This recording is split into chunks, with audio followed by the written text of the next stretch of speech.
بسم اللہ الرحمن الرحیم۔ السلام علیکم اسٹوڈنٹ، آج کا ہمارا ٹاپک مطلع اور مطلع ثانی اور مقطع ہے۔ ٹاپک شروع کرنے سے پہلے پلیز میرے چینل کو سبسکرائب کر دیجیے گا، ویڈیو کو لائک کر دیجیے گا اور بیل آئیکن کو پریس کر دیجیے گا۔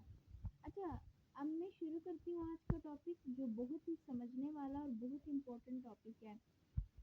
قواعدی سوال تو اس میں ضرور آتے ہیں، مطلع کہ مطلع کیا ہوتا ہے یا پھر مطلع کی تعریف، مطلع کی مثال۔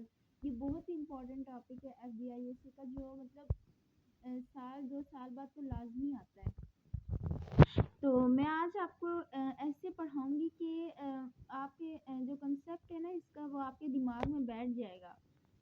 تو سب سے پہلے پوچھتے ہیں مطلع کیا ہوتا ہے۔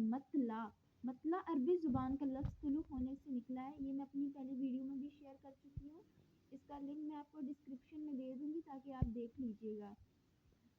مطلع غزل کا پہلا شعر ہوتا ہے جس میں ردیف اور قافیہ کی پابندی کی جاتی ہے، یعنی قافیہ بھی استعمال ہو۔ میں قافیہ اور ردیف کی تعریف بتا چکی ہوں۔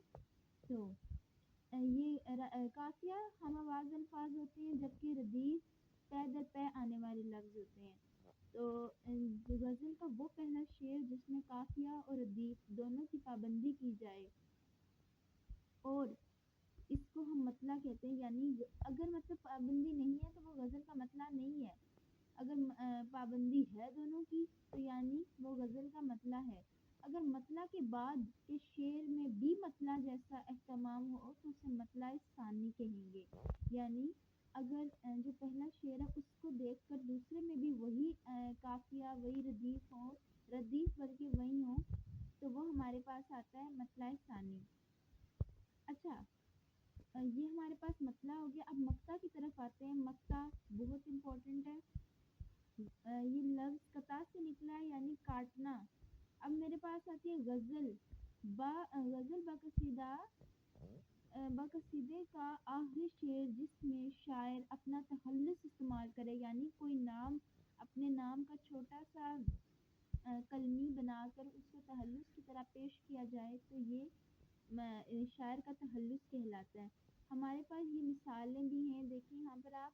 احمد ندیم قاسمی کی درج ذیل غزل میں مطلع ثانی، یہ ہم نے یہ جو اس کی غزل ہے ان میں انہوں نے بتایا ہے کہ اس میں کون مطلع اور کون مطلع ثانی۔ ابھی ہم اس کو دیکھتے ہیں۔ کون کہتا ہے کہ موت آئی تو مر جاؤں گا، میں تو دریا ہوں سمندر میں اتر جاؤں گا۔ یہ دیکھیں ہمارے پاس یہ مر جاؤں گا، مر جو ہے ہمارے پاس وہ قافیہ ہے، اتر بھی ہمارے پاس قافیہ ہے۔ میں تو دریا ہوں سمندر میں اتر جاؤں گا، اتر اور مر یہ ہمارے پاس دونوں قافیہ ہیں۔ جاؤں گا کسی بدلاؤ کے بغیر دونوں ہی مصروں میں استعمال ہو رہا ہے، تو یہ ہمارے پاس ردیف ہے، یعنی قافیہ بھی ہے، ردیف بھی ہے، پہلا شعر بھی ہے غزل کا، تو یہ ہمارے پاس مطلع ہے، یعنی دونوں کی پابندی کی جا رہی ہے۔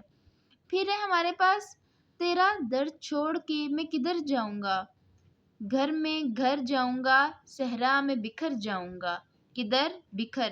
پھر ہمارے پاس قافیہ آ گئے، جاؤں گا پھر ردیف، یعنی یہ ہمارے پاس غزل کا مطلع ثانی ہے۔